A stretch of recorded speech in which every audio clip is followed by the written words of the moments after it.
Hi there and welcome back to another behind the scenes. This was the Queen of Hearts Valentine's Day workshop with makeup artist Jolie Artistry and model Jessie Fawn, and we did this at the Picture Perfect studio in Dandenong South, where I frequently have a lot of my workshops.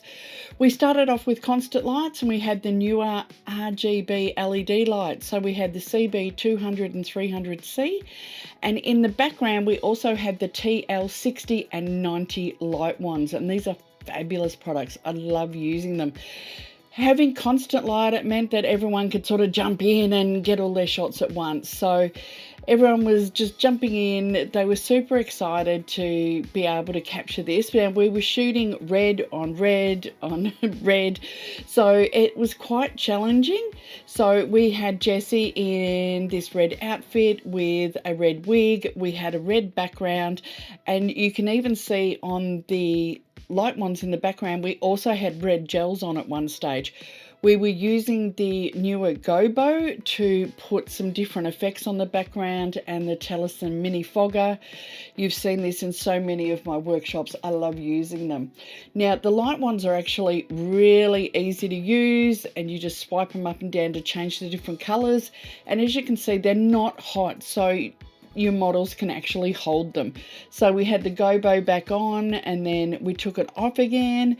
We just had really simple props. So we had a string of hearts. We also had some flowers that we were using at some stage, and we were just sort of working our way through.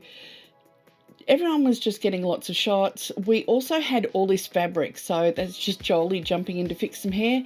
We had fabric that we were throwing, so we had some smaller pieces of fabric that we were using, and then we also had a really like 8 meter long piece of satin, you can see here.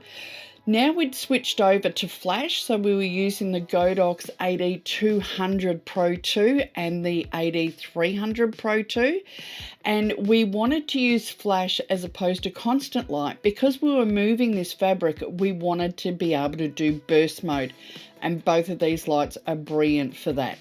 So again, just throwing some more fabric and having a play. So here's just some of the images that I took. So as you can see, working with red on red can be quite challenging to edit, but oh, it can be so much fun. So I really hoped you enjoyed having a little look behind the scenes on this workshop. And if you're at the workshop, I hope you had a ball. Don't forget to put any comments below. Maybe give us a thumbs up and a like, and I'll see you next time on YouTube. Bye.